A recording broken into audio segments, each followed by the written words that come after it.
Chapter 8. Stand for thy faith. The red-cloaked personal guards of the great king made quick work. No sooner had Terah spoken to the king about what had happened in his house, but they were dispatched at once to arrest Abram and bring him to the king's palace. From the house of Terah, they led him through the streets, and in through a back way, into the lapis-covered palace. Down many corridors he went, for the king was determined to hear from this brazen blasphemer before midnight, and the hour was indeed late. At last, Abram was brought into a wide throne room. All around the walls of the throne room were depictions of the Chaldim, with many winged figures about them. Statues of winged creatures also adorned the room, with two great ones standing on opposite ends of the elevated platform, atop which the throne sat. At the bottom of the steps, the soldiers halted, leaving Abram standing before the king. On either side of the throne, at its base, there were many dignitaries in finer clothes of silk, in blue and scarlet, with fringes of gold upon their robes. Among them Abram saw Terah, a grim, rueful look upon his face. At the top of the stairs, Abram got his first glimpse of Nimrod, son of Cush and grandson of Ham, the son of Noah. His beard was long and streaked with strands of gray, but his coal-lined eyes were fixed intently upon the prisoner before him. He was clad in a skirt of purple, fringed with gold.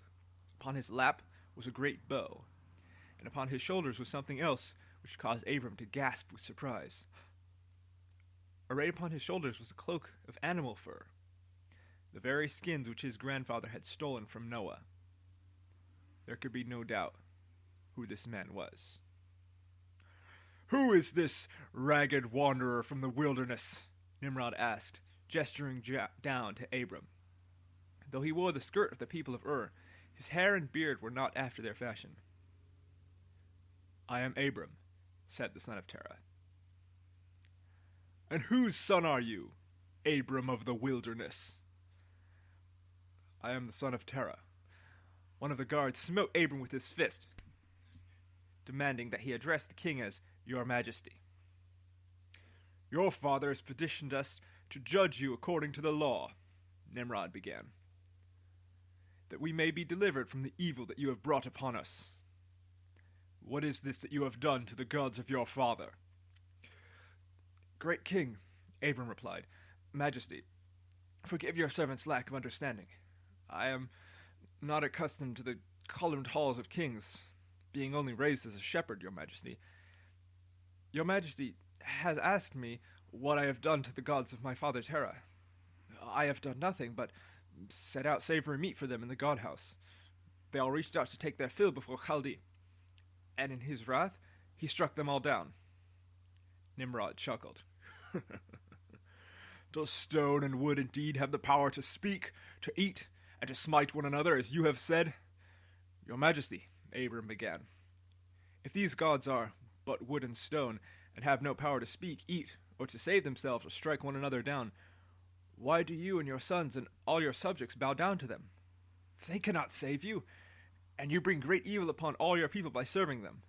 Behold, the eternal God made the heavens and the earth, and has power to save or destroy any man, great or small, even thyself." But as Abram was speaking, he noticed that Nimrod seemed to be ignoring him, just resting his cheek against his fist and his eyes drooping into sleep. "But you know this, don't you, your Majesty? You know the truth of the eternal God. He made you great, yet you spit in his face by worshipping blind, deaf, and dumb idols before him. You've seen him manifest his power personally in your life, yet you continue to defy him? Or is there another reason why Babel has been abandoned?" This aroused the attention of the king, as well as his anger. He rose from his throne, throwing aside his bow and standing at a towering height. Surely he was as tall now as Noah had been in his younger days. When he spoke, he dropped all formality and addressed himself personally, his pride revolting against the stern rebukes of this small, impudent old man. "How dare you mock your king?" Nimrod roared. "I have not yet begun to mock you, O foolish, simple, ignorant king," Abram retorted defiantly, pushing off the hands of the three red-cloaked guards that stood by him. Woe to you forever!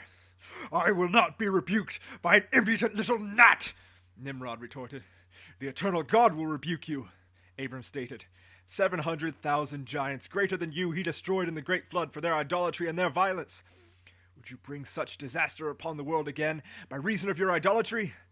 Forsake this foolishness and serve the eternal God, that all may be well with you and your subjects.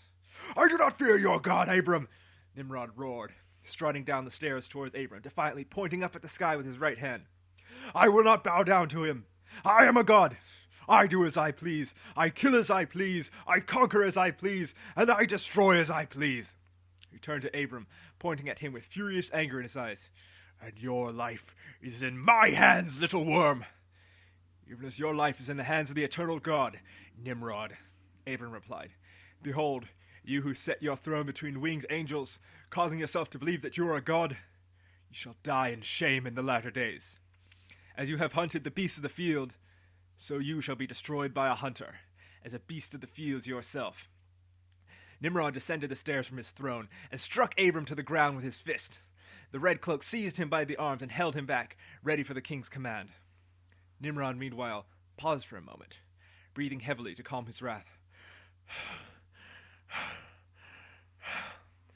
He then turned to his advisors, with one of them standing forth to brave the king's heated temper. Your Majesty, said Anuki, Sovereign Lord, as soon as your guards brought this man into the throne room, I knew him at once. He pointed towards Abram with one aged finger of his hand. This is the one whom the evil star foretold 50 years ago. Surely Terah has mocked you and did not obey your commands. At this, Nimrod turned his gaze to Terah, who shrank from before the king, averting his eyes. Speak truthfully, Terah, Nimrod replied. Are the words of the esteemed Anuki true? Is this defiant old man the one we ordered you to bring to us that we may kill him? Your Majesty, Terah said, throwing himself down to his knees before Nimrod. Lord Anuki is right. This man is my son Abram, the same whom you commanded to be slain. How is it that he lives still? Nimrod demanded. My lord, I was loath to slay my own son, Terah replied. So I took a son of one of my servants and gave that son to you, for to be slain. Nimrod reached down and picked up Terah by the throat, lifting him up off the paved floor of the throne room. There was an evil glare in the king's eyes. Who told you to deceive your king in this way? Terah sputtered, gagging for breath. Please, noble king, have mercy on your captain. I've always been loyal to you. Mercy? Nimrod roared, and threw Terah back to the ground. For a moment he stood there, half in thought, as he looked down upon the little man who was his trusted servant and honored captain. When he spoke at last, he had mastered himself from his rage. Perhaps there is room in the heart of Nimrod for mercy towards one who has rendered valuable service to us. Very well. Answer truthfully who instructed you to deceive us, and all shall be well with you. Your Majesty, my eldest son, Haran, came to me, Terah lied. He was the one who instructed me to deceive you, Your Majesty. He bowed down before Nimrod.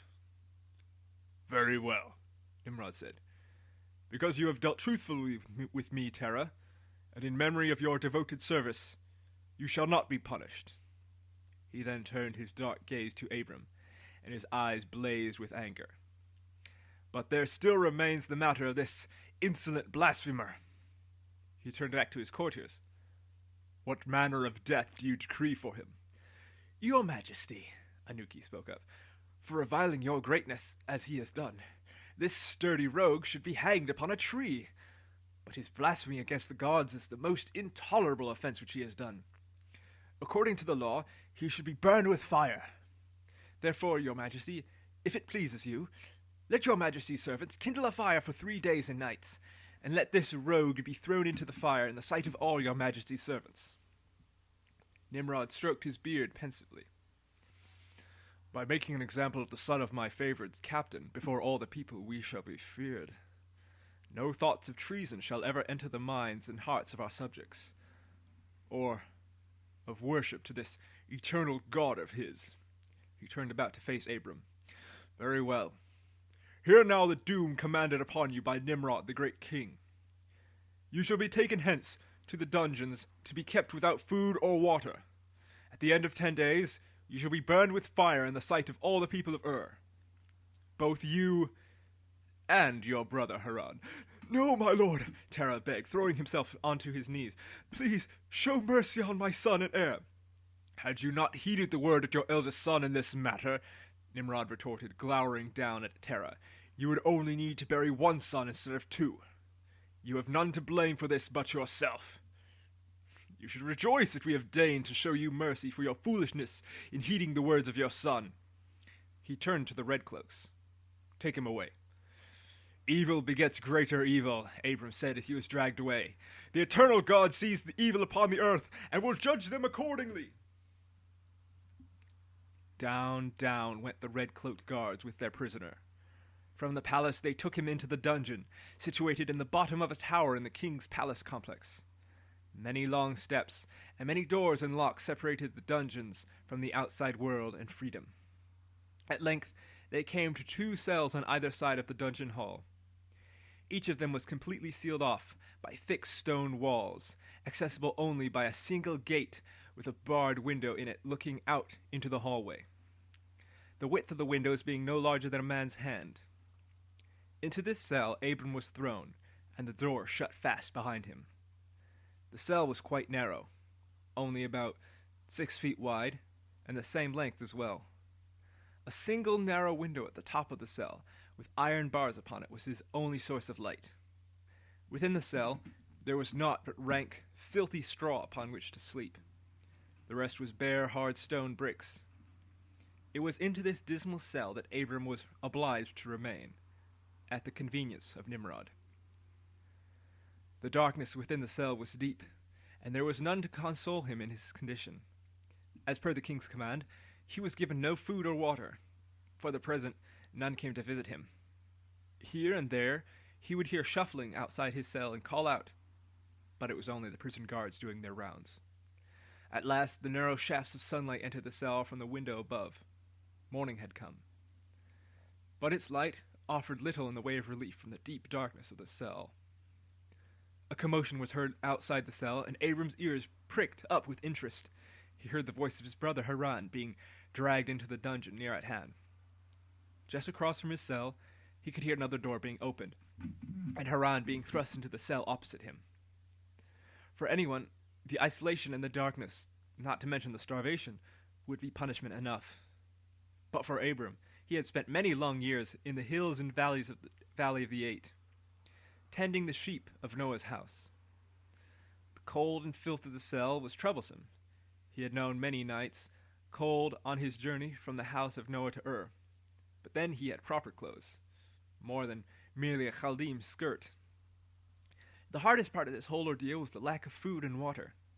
He could feel himself growing weaker and weaker, and frustration and anger was falling upon him. In this state, cut off from the world, his thoughts began to plague him. What a fool he had been. He had made it his mission to preach the eternal God to Nimrod and his people, and he had failed to do so, like Noah, Shem, and Heber before him. Over and over his mind told him how he could have done things better in his first encounter with Nimrod. Perhaps if he had spoken softer, perhaps if he hadn't been so dogmatic and unbending. But there were worse thoughts in his mind besides these. Maybe he had been deceived. He had believed the stories of Noah well enough, for it was the only thing he had known. And yet here, in the real world, the eternal God hadn't intervened for him. He was wholly within the power of this heathen king. Maybe it had all been a lie? No, he told himself. All this talk of maybes and perhaps is getting you nowhere. What's happened has happened. As now you must accept the consequences. What ifs and maybes won't help anything. But then another thought came into his mind. He had no one else around him, shut off from the world, as he had been in the Valley of the Eight, or as Enoch had been in his exile before the ministry. His thoughts turned inward, drifted to the eternal God. May the eternal God pardon my weakness in spreading his truth, Abram prayed in a soft, hoarse whisper. May he bless his servant with a swift delivery from this terrible fate. At that moment, a most curious thing happened. There was no one else in the cell with him, but he could have sworn that he heard a still, small whisper, somewhere on the edge of hearing, echoing one word in his mind. Dig. Abram looked around, and in the darkness of night he could see nothing, but the voice was still there, speaking to him. Dig. A third time he heard the word again. Dig. In the darkness he groped onto the ground like a blind man, feeling for a place to begin digging. His fingers caught upon a loose brick of the flooring, and he immediately pulled it aside. Here the foundation was weak, and he could feel the cold, dry earth beneath his fingers. As instructed, he began to paw at the dirt, wondering what he could find. Suddenly he let out a surprised cry. In the darkness he could feel something cold and wet beneath his fingers. There was water bubbling out from the dirt where he had dug. Driven by thirst, he dove his face into the water and lapped at it with his tongue. It was sweet and good. A laugh escaped his lips as he drank deeply from the water. There, for one moment in the darkness of the prison, all was well. Thank you, O eternal my God, Abram whispered. So, the king's command had been subverted. Evening and morning the well sprung up in Abram's cell. Not a large one, but just enough to quench Abram's thirst and keep him alive. For the present, all was well. The second evening of his incarceration ended, and the second day dawned. Aside from the water, no other relief came to him. Periodically, he would hear from the door of his cell the wailing and moaning of his brother. It stung his heart, and he wished that he could give him some of the water from his cell. 4 more days of his lonely incarceration passed. Sometimes, Abram would try to whisper across to his brother in the cell across from him, but there was no answer. On the 7th day of his imprisonment, another curious thing happened.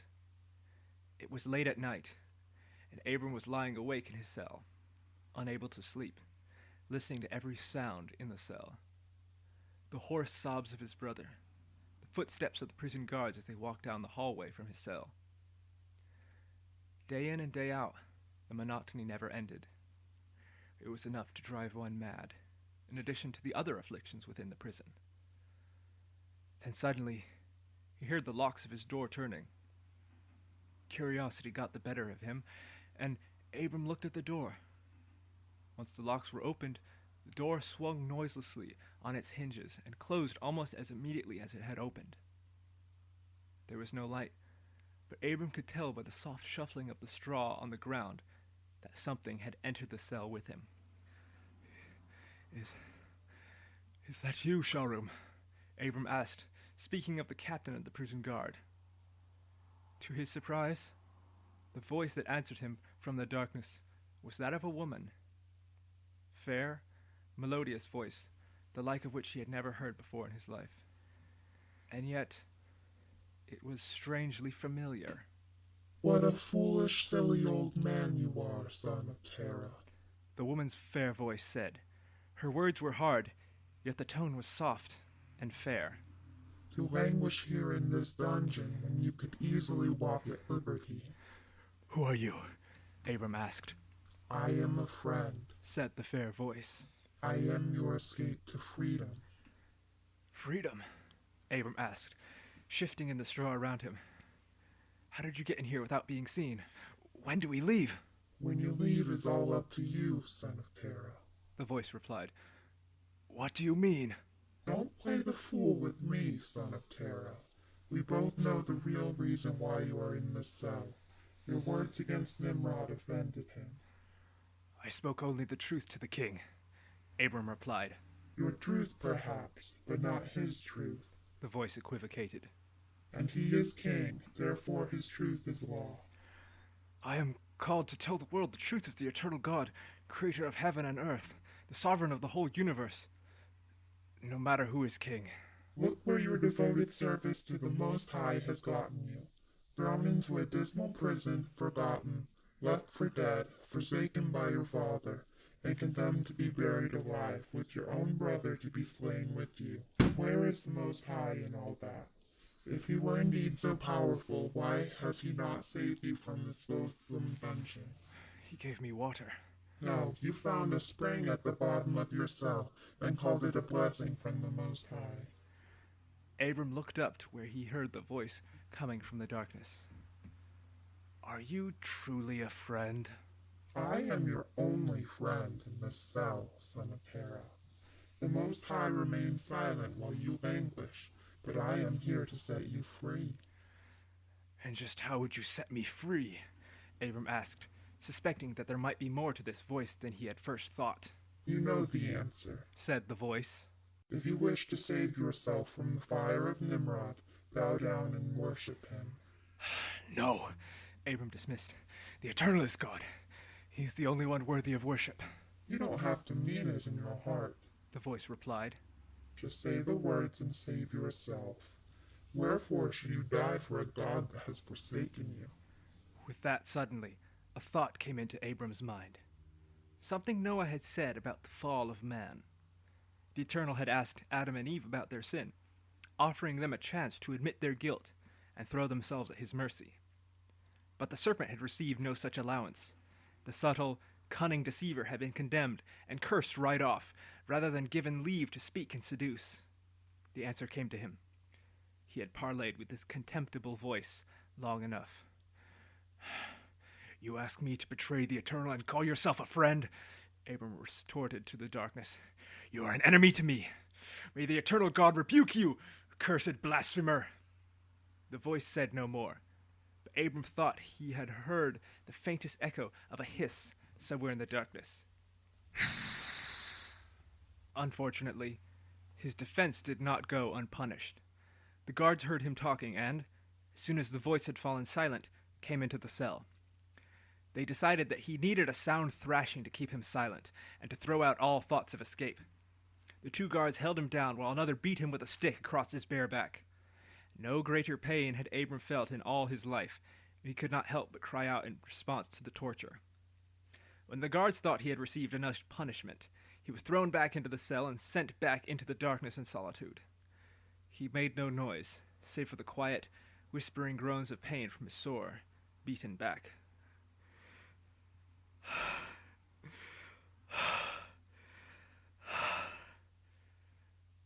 The next 4 days passed without incident.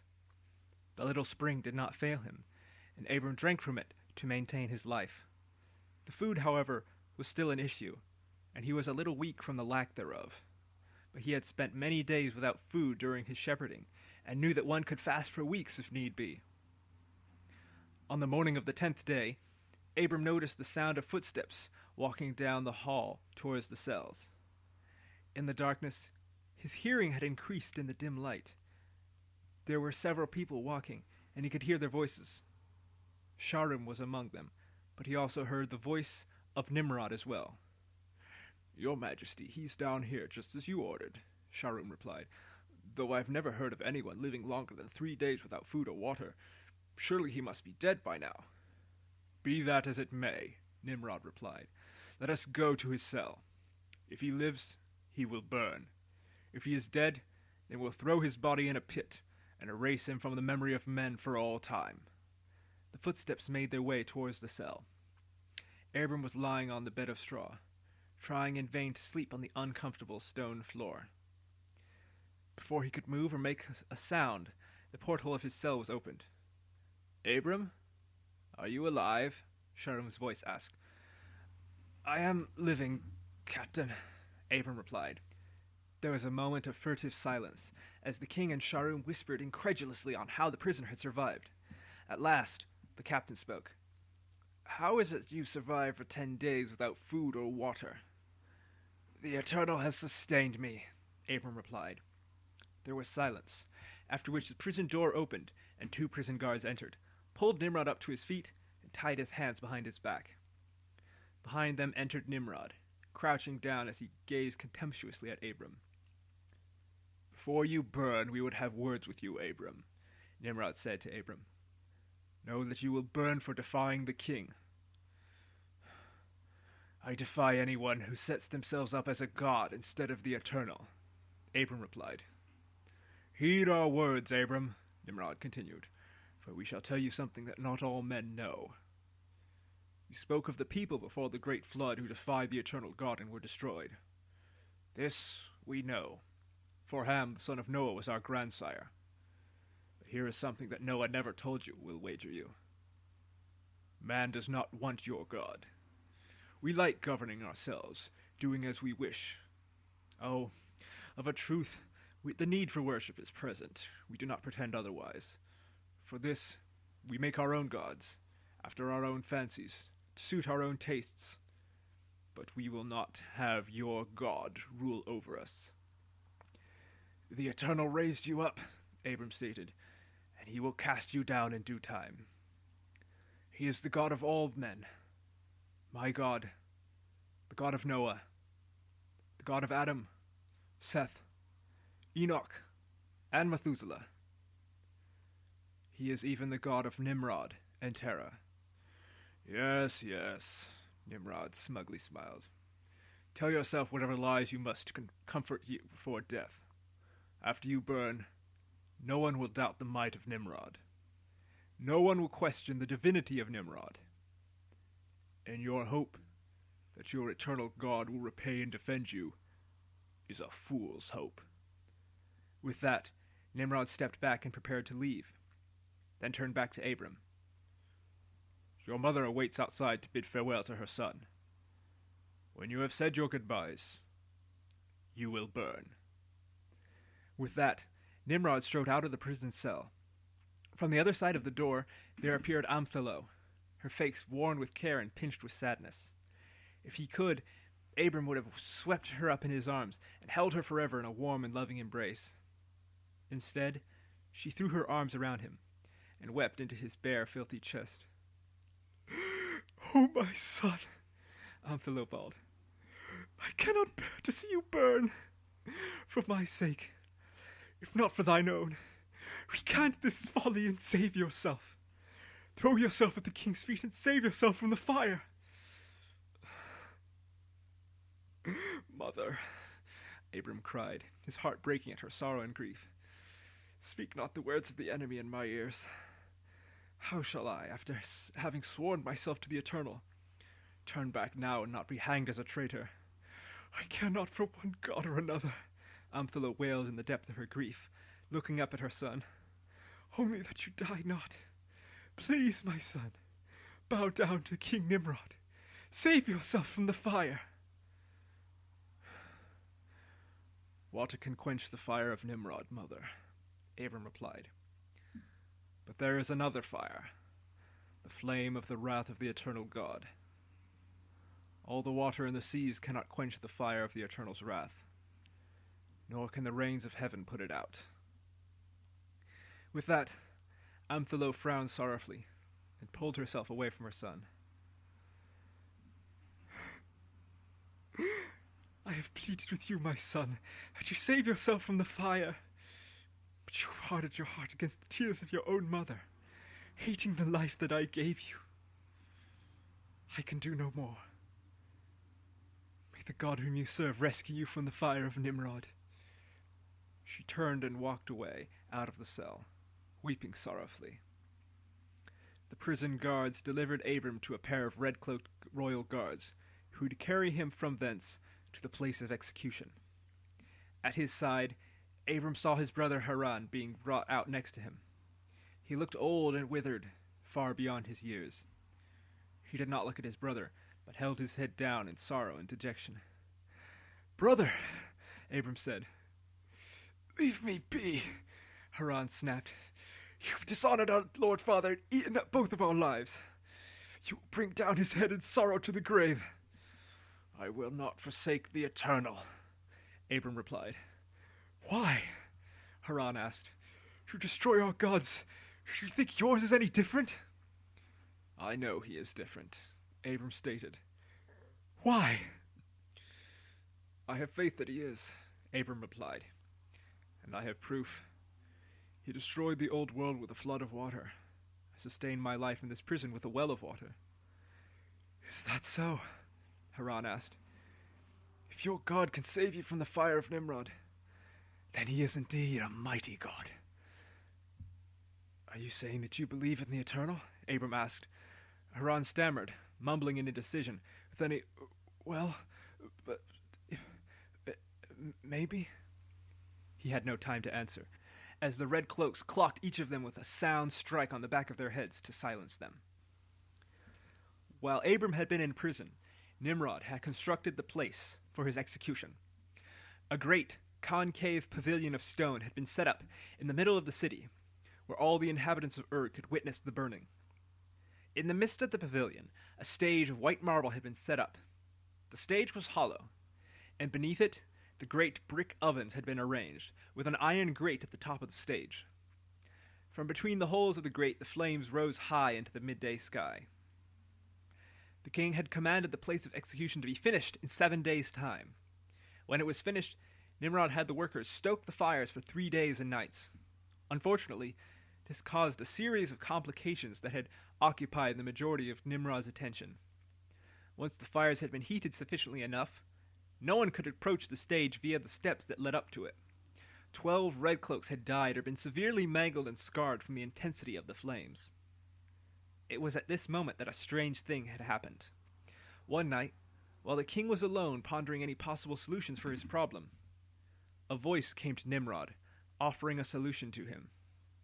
For so many years he had listened to this voice. It was, in his mind, no different than his own voice. The idea was to build a device that could throw the prisoners from a safe distance into the fire to be burned. Nimrod liked the plan and ordered his men to build a catapult in the pavilion, such as was used by the king's army to besiege walled cities. On the day of the execution, the entire population of the city had been summoned to witness the king's vengeance. The pavilion was filled, but even that wasn't large enough to hold them all. Every corner of the city within view of the pavilion was filled. People stood upon the walls, upon the tops of towers, looking out from the windows of their houses, and standing upon the roofs of their houses, those of their neighbors. Everyone was here to witness the greatness of Nimrod over his enemy. In the pavilion, there was an elevated platform with a canopy of silk and feathers. Beneath the canopy were 3 cushioned thrones, each with footstools for the resting of the feet.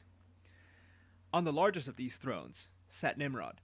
Seated on the throne to his right was his son, the Prince Amraphel, and on the throne to his left was his wife, the Queen Semiramis. All around the platform the courtiers and soothsayers of the court attended upon the king, while the red cloaks stood guard around them, and the king as well. At the bottom step of the platform were Terah, Amthalo, Sarai, Milcah, Lot, and Nahor.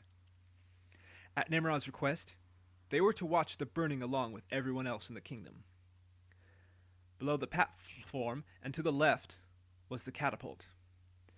The guards led Abram and Haran, stripped of all but their loincloths, standing before the catapult that would swiftly send them to their deaths. To the right of the king's platform stood the royal trumpeters, who would blow their horns to draw the attention of the people. At length, the great king rose from his place and strode down to the lowest step of the platform. As he approached Terah, the old bald man threw himself to the floor before the king. "Please, your majesty," Terah begged. "Sire, please, punish Abram if you must, but let Haran live." "Weep not before us, Terah," Nimrod stated. "Your sons have saved your life and the lives of your family. You should rejoice." "If your majesty is determined to destroy my sons," Terah wailed, "let your servant depart to his house, that I may not see my own sons burned alive." "You shall not be dismissed," Nimrod replied. "We want you to watch and witness this, so that no thoughts of defiance and blasphemy enter again into your heart or the hearts of your progeny." Nimrod then stood before his people and held up his hand. At the signal, the trumpeters sounded, and all those present bowed down before the king, all except for Abram. When all had bowed, Nimrod then summoned forth Anuki to speak to the people as his herald, while he ascended the platform to sit with his queen and his son. Anuki strode forth, leaning upon his ebony staff, and addressed the people. "People of Ur, chosen of the Chaldeem, hear ye, Anuki began. "Behold, we are gathered here today to bear witness to the justice of our great and immortal king, Nimrod, the son of Cush! All hail Nimrod, the people chanted as a roaring sea. Abram remained silent. These two men, sons of Terah, captain of the great king's armies, Anuki continued, are guilty of sedition and blasphemy. To demonstrate his omnipotent power, the great king has commanded that they both shall be publicly burned alive with fire, that all men may see and know that there is no God but the great king. All hail Nimrod, the people chanted again. Only Abram remained silent. Let us all now pay heed, Anuki said, to the words of justice from our great king. Anuki turned to the king's platform and bowed. Nimrod rose to his feet and announced in a great booming voice to his people, "It is the custom that a daughter shall not be married before her eldest sister is married," Nimrod spoke. "In like manner, so shall punishment fall first upon the eldest son before the second-born. For enticing his lord father to deceive us, and by joining himself to this vile heretic and his god, Haran shall be the first to die." All hail Nimrod, the people chanted. This time, Abram was not the only one who was not cheering. From below, at the catapult, Haran was screaming and crying and shouting with a loud voice. "It's a lie!" he shouted. "I didn't do it! I didn't tell my lord father anything!" "Silence!" Nimrod shouted down, pointing to Haran. "Will you dishonor your king and your father further by slander?" Nimrod then turned to the guards that held him and gestured for them to proceed. Haran was bound hand and foot. All the while he screamed and cried that he had not told his father to lie to the king. He was then placed into the basket of the catapult, which was already taut and straining under the tension of the ropes. The king gave the command. "Pull!" The red cloak captain shouted to the team of engineers. The lever was pulled, and Haran went flying through the air towards the inferno, crying all the way. He disappeared into the fire amid screams of agony. Black smoke rose up from the fire. For many long minutes, Haran writhed about in the fire, in excruciating pain, burning alive. Suddenly the cries ceased, but the smoke continued to rise from the blaze. "All hail Nimrod!" the crowds cried aloud. But the house of Terah were in tears. Amphilu was half dead from grief, clinging to Terah's shoulder for dear life. Sarah and Milcah were bawling into the shoulders of their brother Lot, while Nahor lowered his gaze in abject horror. Terah could do nothing but bubble and bawl. He had brought this upon himself for lying to the king to save his own life. Even Abram, where he stood, could not help but shed tears over the loss of his brother. "Have your family look upon the flames," Nimrod ordered. "Please, gentle king," Terah begged, "let my family leave this place. Must they witness the extermination of my entire house?" "Compel your family to watch the execution," Nimrod demanded, "or else they shall be slain. If they cannot learn from the mistakes of their kin, they deserve to die with them." Terah had the loathsome task of compelling his wife, his son, and the children of his eldest son to open their eyes and look upon the blaze. They feared for their lives, and so they wiped the tears from their eyes and were forced to watch. Amphilu looked the very image of death, as though she would give up the ghost at any minute. Sarai, meanwhile, was watching intently upon the person of Abram. He had taken her father from her. She wanted to see now if he would remain devout in his faith, or if he would submit to the king. The engineers were rewinding the catapult for the next throw. Nimrod now rose up. The trumpet sounded, and the king addressed his people again. "And now we pass judgment upon the arch-heretic, Abram, son of Terah. For defying the great king and blaspheming the Chaldean in favor of his nameless and invisible God, let Abram die in fire." "All hail Nimrod," the people chanted. "The Eternal, he is God!" Abram shouted defiantly. "Kill him now!" Nimrod shouted. The engineers concluded their business of resetting the catapult. Then the redcloaks bound Abram hand and foot and heaved him into the basket. "Pull!" the captain shouted. All eyes watched as the old man was thrown through the sky towards the flames. Then a most incredible thing happened before the eyes of 700,000 people. There was a loud burst as tongues of fire burst into streams of water. Before everyone's eyes, the blaze became a fountain of water that lifted up on high.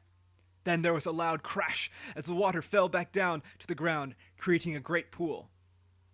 To all the eyes about them, Abram was standing in the middle of a pool of water, the bonds on his hands and feet burned away. At his knees, the blackened bones of Haran. Nimrod was as white as a ghost, his knees knocked together, his hand pointed to the pool, and inane babbling sounds escaped from his lips. Anuki was pale and pointing to Abram, unable to speak. Below, the whole house of Terah was agape. Sarai in particular was staring wide at Abram, utterly amazed at what she had just witnessed.